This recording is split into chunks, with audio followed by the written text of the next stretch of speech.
Kemetic Science Institute here in Charlotte, North Carolina. Brother, how you doing today? Well, shoot, if I'm doing something right, if I'm still alive, I'm doing something right and not enough wrong. You know how that goes. So, Right. you know, I woke up today with a new kind of determination to achieve what people will believe is impossible, Okay. and that's the centering. Mm, You know, Now, explain that to me a little bit more. What you mean by centering and what is done for you? uh, centering. What this means is you no longer are focused more so on the physical aspect or or the spiritual aspect, but instead finding the balance between, so that way you become the most efficient version of yourself.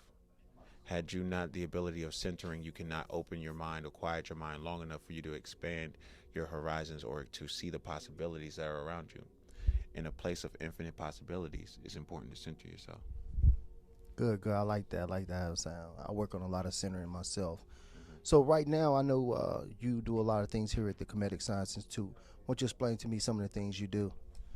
Oh man, here at the Kemetic Science Institute, I create jewelry, metaphysical jewelry, as well as I teach people and I walk them down through past lives and past uh, transgressions and all these different energies, all these things that we've acquired through our lifetimes. I walk them Mm-hmm. through these things so that way they are able to better see their way clear of whatever circumstance that they brought upon themselves.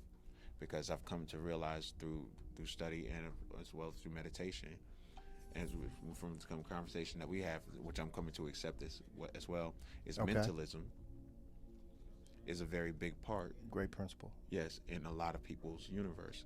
So whenever somebody's engaging in this universe and they don't realize how much control they need to have in their mind, in themselves, the discipline that they need to have in themselves, the battle's already lost.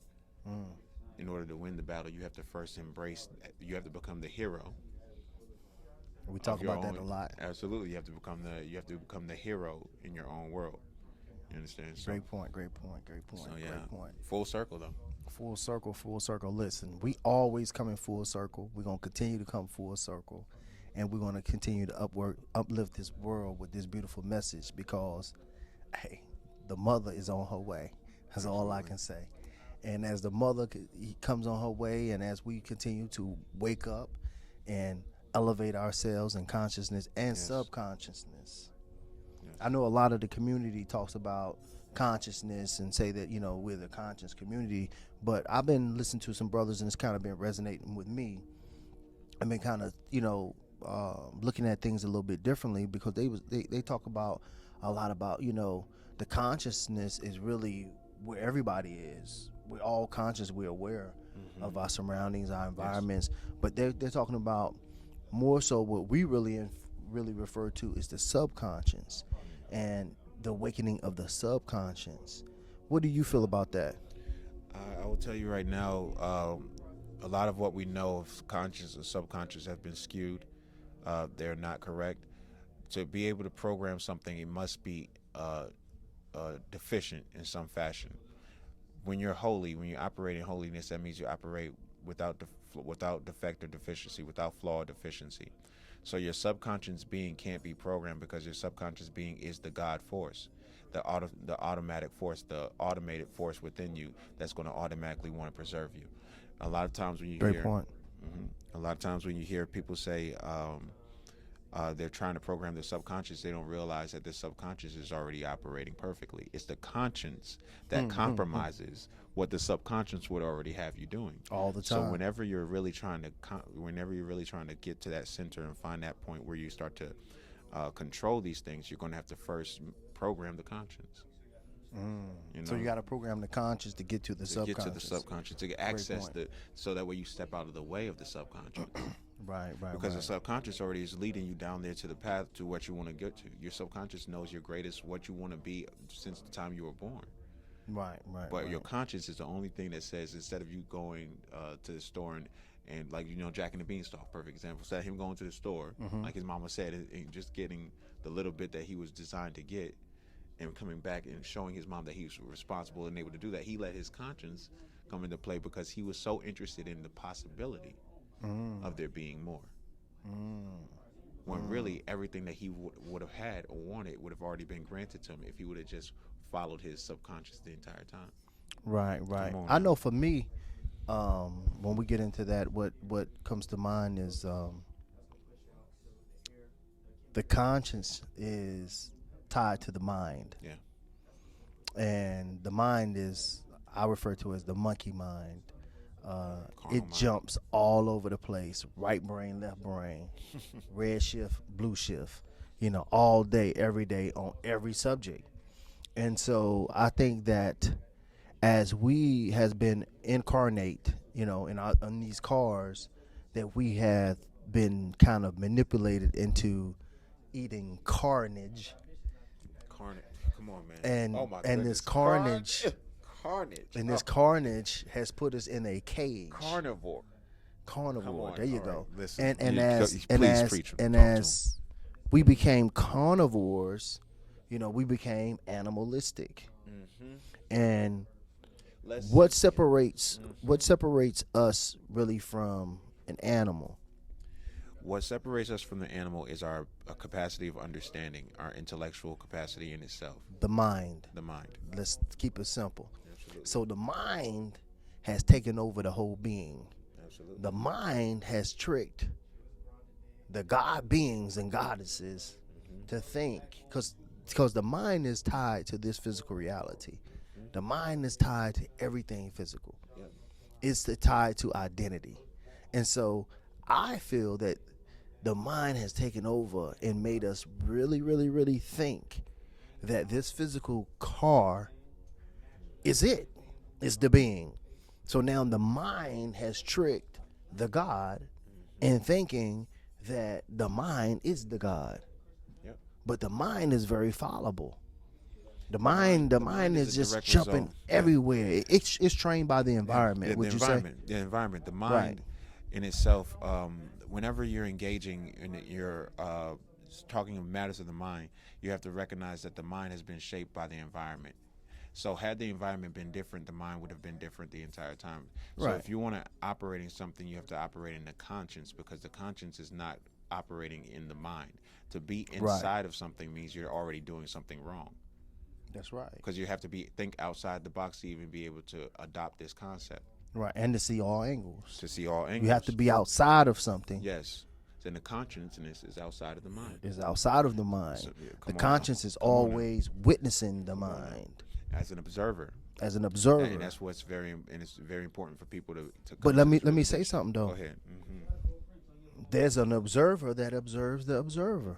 Absolutely. Because they always talk about the 7 levels of the soul. So the soul, just like I said, it has 7 levels of the brain, 7 levels of the heart, all these septenaries. But we know that there's an observer observing the observer. And so this observer, and that's kind of where I'm at I'm in the subconscious now. I was in the conscious, but now I have been able to fall back into the subconscious. So now I'm sitting back there observing, still knowing that there's an observer that's observing that. Yes. And so I'm trying to really get to that and still myself and go deeper and deeper and deeper inside of myself, so that this observer would just come out front and just take over. You see, the observer, and I'm going to tell you, and I'm going to say this lightly, because a lot of people are in hopes that the observer will take control. But what actually ends up happening is that the observer begins to relay the information in such a logical, beautifully creative, logical fashion to the carnal mind, that it has no choice but to adhere to the greater logic. Because at the end of the day, the mind itself is a computer. It is. So it's going to, if you tell the computer 1 + 1 is 2, right, and the mind is now even realizes, okay, he's right, 1 and 1 is 2, right. The moment that you're able to disprove that 1 and 1 is 2 with greater logic, that's the only time you can trick the mind out of what it's doing. So the only time you can really save your mind, or save yourself from the energies, or save yourself from the things that's going on around you, or delve into these things, is if you are able to trick the mind. You have to trick the mind. And the only thing that can overcome the mind is mind. Absolutely. So there's a higher level of mind Absolutely. that has For the to mind. take over the lower level of mind or self. So there's always an I observing the me or the mental. Yes. So, but another thing that I've noticed, brother, is that the mind a lot of times can be a slave to the emotional body. Oh my God. You notice when you get information and it makes you emotional, how the mind always try to compensate. I know my mind, a thing that really bothered me and really pushed me towards, this evolution or this transmutation is that I recognize that my mind was making up all kind of fantasies and stories and playing out all kind of situations that even haven't even happened yet. And because I would get emotional about something. It could be something from work. I could have thought, okay, this person ain't gonna pay me or something like that. And the next thing I know, I done played 100 different scenarios in my mind on how this person wasn't gonna pay me, and I ain't even called the person yet. So I'm creating anxiety upon myself about the future.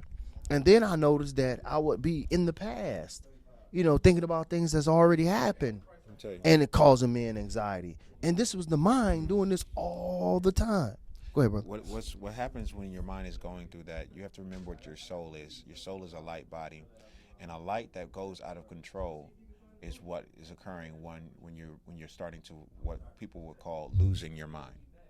When you're starting to lose what they would say your right mind is. Right. And this occurs because as you're beginning to engage in the universe around you, and you go into these, you as the creator, you're so used to things from the place that we're from. We're so used to things we're so used to being able to automatically make things happen instantaneously. Right. I feel that. We have allowed ourselves to even believe that the things around us will occur in that fashion, even in this realm. Right. So I feel that all the time. Yep. So instead of giving ourselves a place for gestation, a period for the development of the plot, because we are wanting that instant gratification. Because even though it'd be bad news or good news or whatever you're receiving, it doesn't matter whether it's bad or good, because that's perception. When it comes down to it, is what is not.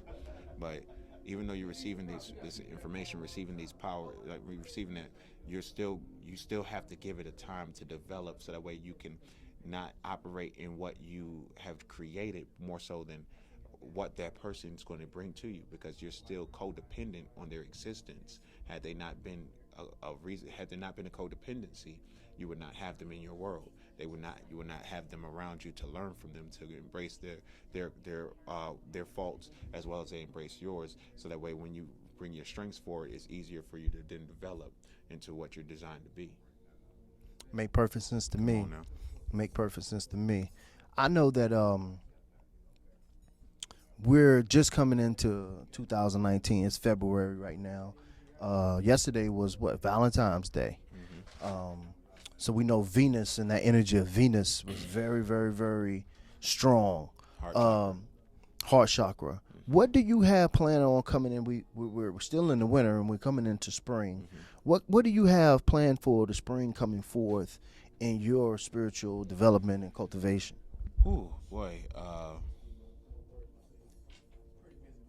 Right now is the time to allow the soils, the earth, the dirt, the stardust that I am, to rest. If I don't begin to embrace this, if I don't begin to embrace the rest, if I don't begin to actually go into a place of solidarity, where I'm able to find the light in the darkness, right, I'll be working against myself. Because even nature, as nature displays, is what we're supposed to reciprocate. We're supposed to display the same aspect of nature. And the reason being is because as we move in harmony, we can express ourselves in the universal hum that we are. We can express ourselves that much better. Right. Well, brother, we're going to wrap this show up right here. This has been a great session here at the Kemetic Science Institute here in Charlotte, North Carolina. This is brother Mikiel L. You know what I mean? And you here with the brother 12. I am 3, I am 1. And we're going to sign out with this one. Peace and love to everybody. Peace and love.